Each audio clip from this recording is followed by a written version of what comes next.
नमस्कार, आदाब।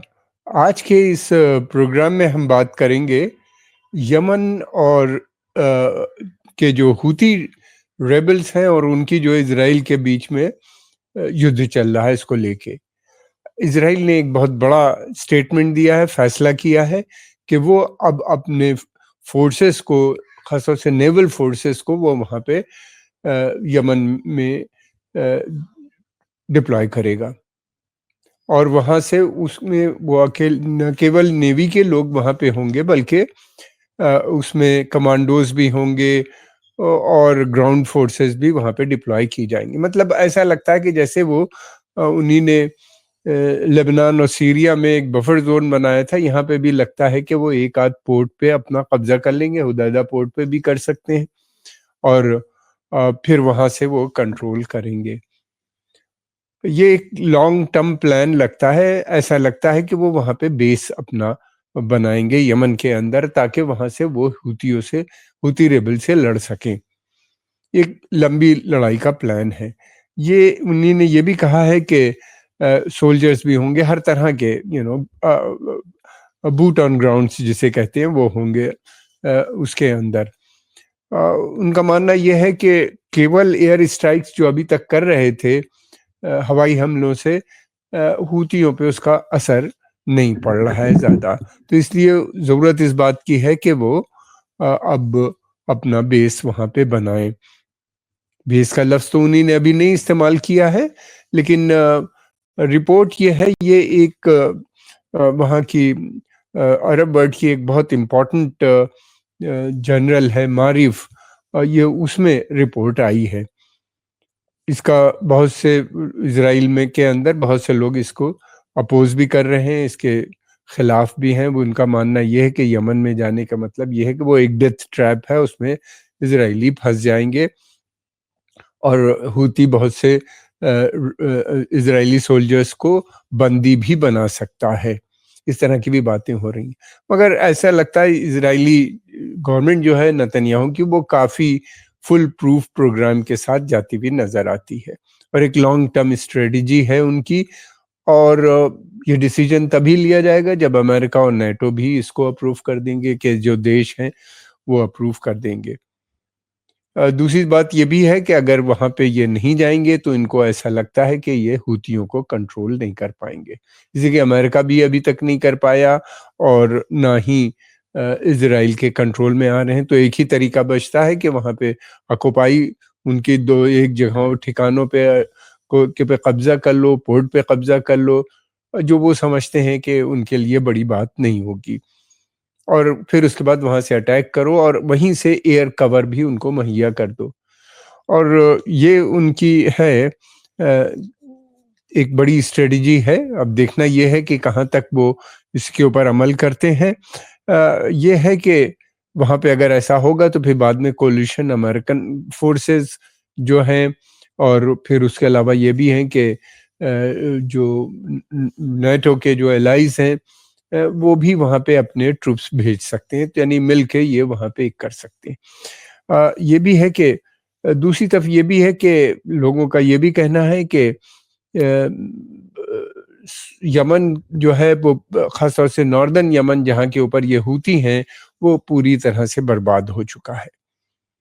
और वहाँ के ऊपर जिस तरह के हालात हैं, उसमें इनको कामयाबी मिलनी मुश्किल है, क्योंकि सऊदी लेड जो कोलिशन था, उसने बहुत बॉम्बिंग की और वहाँ पे फैमीन भी आया, बिल्कुल ब्लॉकेट कर दिया था। तभी से ब्लॉकेट एक तरह से चल रहा है, खुलता है बंद होता है। और उसके चलते हुए लगभग 85,000 बच्चों की मौतें भी हुई थी उसमें, और वहाँ के हालात बहुत बिगड़ गए थे। उसके बाद भी हूती वहाँ पे लड़ने पे तैयार हैं। तो अब ये भी इनका भी ये प्लान है कि पूरा उसकी सप्लाई रूट को यमन की बंद कर दिया जाए, ब्लॉकेट कर दिया जाए यमन को, और उनको दोबारा से स्टाफ करा जाए ताकि वो छोड़ दें। इज़राइल की, मैं समझता हूँ इज़राइल वही स्ट्रेटजी अपनाएगा जो कि उसने सीरिया में, या उसने गाज़ा में, या लेबनान में अप्लाई किया, कि रिहायशी इलाकों में, यानी सिविलियन बस्तियों पे अटैक करना, इंफ्रास्ट्रक्चर को डिस्ट्रॉय करना, बड़ी संख्याओं में लोगों को की हत्या कर देना, फिर उसके बाद ये है कि उनको एसेंशियल कमोडिटीज़ को न जाने देना, ह्यूमैनिटेरियन एड को रोक देना, इस तरह की जैसा कि उसने इन जगहों पे किया और उस जिससे कि उसको लेबनान और वहाँ पे सीरिया में कामयाबी भी मिली। तो लगता ये है कि वो वही सेम एक्सपेरिमेंट वहाँ पे भी कर सकते हैं। और ये भी है कि ये एक जो इनका प्लान होगा, ये लंबा होगा वहाँ पे रुकने के लिए, ये एक बड़ा बेस अल्टीमेटली वहाँ पे बन जाएँगे। दूसरी तरफ ये भी है कि बहुत से लोगों का कहना ये है कि आप कुछ कर लो, नॉन स्टेट एक्टर हैं जो होता है, उससे जीतना बड़ा मुश्किल होता है और रेड टैग आर्मी जो होती है, उसको हराना मुश्किल होता है। अफ़गानिस्तान में अमेरिका ने कब्ज़ा किया था, 1.5 लाख के करीब फ़ौज थी, उसके बाद भी वो उनको कंट्रोल नहीं कर पाए। जो वहाँ पे फ़ोर्सेस थी, जो नॉन स्टेट एक्टर्स थे, जितने भी थे, तालिबान उसमें मेन था, लेकिन ये कि उनको कंट्रोल होता ये है कि जो दूसरे देश होते हैं, जो नहीं चाहते कि इज़राइल वहाँ पे बेस बना पाए, या उनको लगता है कि इज़राइल के बेस बनाने से उनकी स्वयं सुरक्षा को खतरा है, तो वो किसी न किसी प्रकार से मदद करते रहते हैं, मदद पहुँचती रहती है। और हूतियों को कहा जाता है कि ईरान ने काफ़ी हद तक ट्रेंड भी कर दिया है, और जो देखने से भी लगता है, वो स्वयं भी बहुत सी चीज़ें में क्षमता है अपने ड्रोन्स और दूसरी चीज़ों को, मिसाइल्स को बनाने की।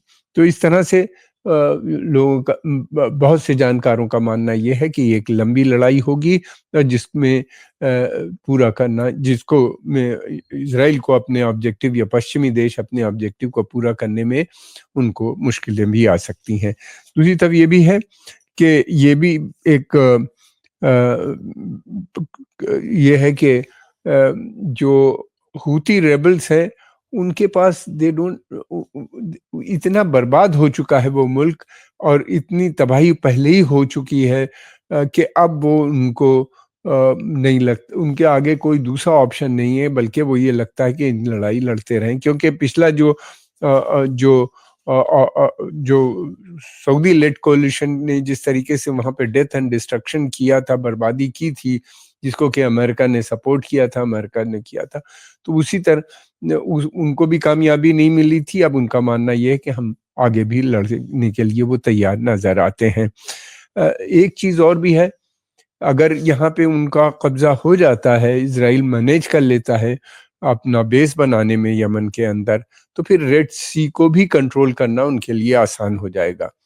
इसलिए कि अमेरिकन शिप्स काफ़ी हद तक कोशिश कर रहे थे, अमेरिकन आर्मडा भी था, और उनके जो वॉरशिप्स भी वहाँ पे लेके आए थे अमेरिकन, लेकिन उनको रेड सी पे जो कमर्शियल शिपिंग है, उसको वो कंट्रोल नहीं कर पा रहे थे, और बार-बार उनको दिक्कतें आ रही थी, और अमेरिकन नेवल शिप्स पे भी हूथियों ने उनको भी टारगेट किया है। तो इस वजह से उसको भी देखते हुए मैं समझता हूँ ये सभी पश्चिमी देश चाहेंगे कि एक कब्ज़ा वहाँ पे बन जाए किसी सूरत से, ताकि जो प्रॉब्लम आ रही है सप्लाईज़ की यूरोप जाने की, इसलिए कि रेड सी जो है वो सुएज़ कैनाल के ज़रिए कनेक्ट हो जाता है मेडिटेरेनियन सी से, तो बहुत आसानी से सामान कम समय में यूरोप पहुँच जाता है। और अगर रेड सी पे ब्लॉकेट हो जाता है, या रेड सी में शिपिंग डिसरप्ट हो जाती है, तो फिर इनको पूरा घूम के केप ऑफ गुड होप यानी साउथ अफ्रीका के नीचे से घूम के फिर यूरोप जाना पड़ता है। समय भी ज़्यादा लगता है, कॉस्ट भी बहुत आती है, और फिर ये भी नहीं, अब जब से हूथियों ने अटैक करना शुरू किया है, तब से इंश्योरेंस की कॉस्ट बहुत बढ़ गई है, जिसकी वजह से हर चीज़ की कीमतें भी बढ़ती हुई नज़र आ रही हैं, समय की वजह से भी और इनकी वजह से भी वहाँ पे नज़र आती। एक और बड़ी प्रॉब्लम है, क्या अरब देश को एक्सेप्ट करेंगे? क्योंकि ऑलरेडी अमेरिकन ट्रूप्स जो हैं, वहाँ पे जो सेंट्रल कमांड है, वो उसका एयर हेडक्वार्टर हमने पहले भी बताया कतर में है, और उसकी ग्राउंड फोर्सेस जो हैं, वो बहरीन में हैं। फिर उसके अलावा सऊदी अरेबिया, यूएई और कुवैत, इन सब जगहों पे पहले से मौजूद हैं बड़ी संख्या में। अब ये अगर बेस बन जाएगा, तो एक जो कि सऊदी अरेबिया से बिल्कुल मिला हुआ है और वहाँ पे तो ये पूरा क्षेत्र जो है वो चारों तरफ से ये घिर जाएँगे। सीरिया में ऑलरेडी आ चुके हैं, सीरिया से इराक की तरफ मिलिटेंसी बढ़ने का खतरा है, जो कि हम सभी जानते हैं कि ये मिलिटेंट ग्रुप अधिकतर अब इज़राइल के साथ कोलैबोरेट कर रहे हैं। इसलिए कि जब भी कोई अटैक इज़राइल करता है वहाँ के ऊपर, तो इज़राइल की जो इंटरिम गवर्नमेंट है, सीरिया की जो इस समय इंटरिम गवर्नमेंट है, वो यही कहती है कि इज़राइल को खतरा अपने को लग रहा है, इसलिए अटैक कर रहे हैं। वो ये भी बार-बार दोहराते हैं कि वो इसका जवाबी बदला नहीं लेंगे और ये कहते हैं कि वो बातचीत करेंगे और इज़राइल उनकी एक बात भी नहीं सुनता, बातचीत पे भी अभी फ़िलहाल नज़र नहीं आता और कहा ये जाता है कि इन लोगों का पुराना संबंध, काफ़ी समय से संबंध चल रहा था। हयात तहरीर अल शाम का, जिसका कब्ज़ा है इस वक़्त जिन गवर्नमेंट बनाई है। तो बहुत से मिलिटेंट ग्रुप काफ़ी समय से इज़राइल के साथ डील कर रहे हैं, इस तरह के जितने भी हैं। ये इनकी मजबूरी भी हो गई है थी, एक तो ये भी था कि इनके पास इनको अब वेपन की ज़रूरत थी, फिर इनको पैसे की ज़रूरत थी, वो इज़राइल और अमेरिका इनको मुहैया करा रहे हैं।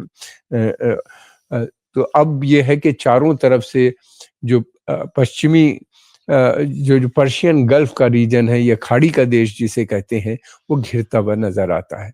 जैसे कि यमन से मिला हुआ सऊदी अरेबिया है सबसे बड़ा। तो सऊदी अरेबिया एक तरफ से, दूसरी तरफ उसका बॉर्डर इराक से भी मिलता है, तो इराक में भी है और फिर चारों तरफ अमेरिकन ट्रूप्स भी हैं। सऊदी अरेबिया की मैं समझता हूँ कि आने वाले समय में बार्गेनिंग कैपेसिटी और कम हो जाएगी। ऐसा अगर वो कामयाब होते हैं यमन में अपना बेस बनाने के लिए। ये इनिशियल रिपोर्ट्स हैं, इसका हमें अभी और इंतज़ार करना चाहिए। उसी पे बेस करके ये एनालिसिस तैयार की गई है। अब अ, देखना ये है कि मारिफ जो है जिसने ये रिपोर्ट की है सबसे पहले कि वो वहाँ पे ग्राउंड फोर्सेस लगाएँगे, वो एक बहुत ही रिप्यूटेड जर्नल है अरब वर्ल्ड के ऊपर। हम आपके आभारी हैं, आपने समय निकाल के देखा। अगर आपको पसंद आए तो इसको लाइक कीजिए, सब्सक्राइब कीजिए और आगे भी प्रमोट कीजिए। व्यूअर कम है, हमें आपके कोऑपरेशन की ज़रूरत है। आपका बहुत-बहुत धन्यवाद।